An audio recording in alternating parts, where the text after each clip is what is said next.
हेन्ता तो बिरयानी आमर सबकर फेवरेट है। आमको सबको बहुत भल लागसी आ मझे मझे मुझे बनाऊथी न हेले मुई केबे भी महाप्रभु लगे बिरयानी बनईकरी भोग नहीं लगे थाई। आज ई प्लेटा नुआ थिला आ मक्सिर मास भी थिला तो मुई अन्नभोग रे महाप्रभु स्पेशल बिरयानी बनईली। तो ता लगी हल्दी नून आ कश्मीरी लाल पनीर क्यूब रे ऐड करी आ ताके भल से मिसेकर गुटे चामच घी रे सेलो फ्राई हेबाले छाड़ी देथिली। आ याडे सिझाला आलू आ सोयाबीन रे हल्दी नून आ कश्मीरी लाल देकर भल से मिक्स कर देथिली। आउ पनीर हो सारा पर फिर से सही पैन रे गुटे चामच घी देकर से गुटा गरम मसला देथिली। आउ आलू आ सोयाबीन के सेलो फ्राई वाले छाड़ी देथिली। याडे मुई गोटे पेस्ट प्रिपेयर करथिली सेथिरे मुई नेथिली धला राशि अदा मिर्चा पोस्तक दाना मगज आउ आलमंड। मोर पाखे काजू नहीं थी तो मुई आलमंड नहीं जाइथिली। आउ ई पेस्ट प्रिपेयर करथिली। यादे ई पेस्ट के आधा कप दही रे ऐड करी देथिली। तार संगे ऐड करथिली 2 चम्मच होममेड गरम मसला आ कश्मीरी लाल गुटे चम्मच केवड़ा जल गुटे चम्मच गुलाब जल आ ताके भल से मिक्स कर देथिली। इथिरे नून भी ऐड करथिली।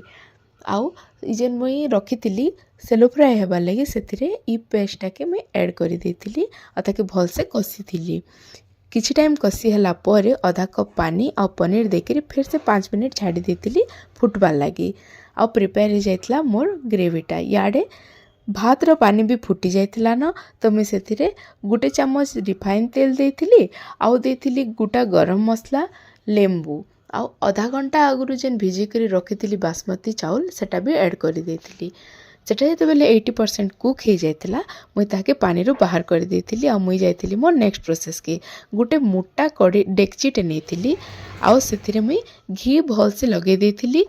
आ मोर जेन प्रिपेयर ग्रेवीटा थिला सेटा के ऐड करिथिली। तार ऊपर मुई ऐड करिथिली भात जेनटा कि 80% कुक हेतला। तार ऊपर केसर गुरस आधा कप लेंबू जूस आउ तार ऊपर मुई ऐड करिथिली ग्रेवी पनीर रो ग्रेवी ऐड कर देथिली। पनीर आउ सेथिरे मुई ऐड करिथिली होममेड गरम मसला 2 चम्मच।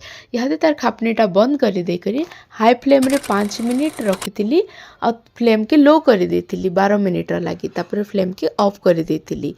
फ्लेम ऑफ कर सारा पर मुई 20 मिनट पर जेते बेले खापनीटा खुली भात पूरा गुटा गुटा होइथिला और बहुत ही परफेक्ट होइथिला।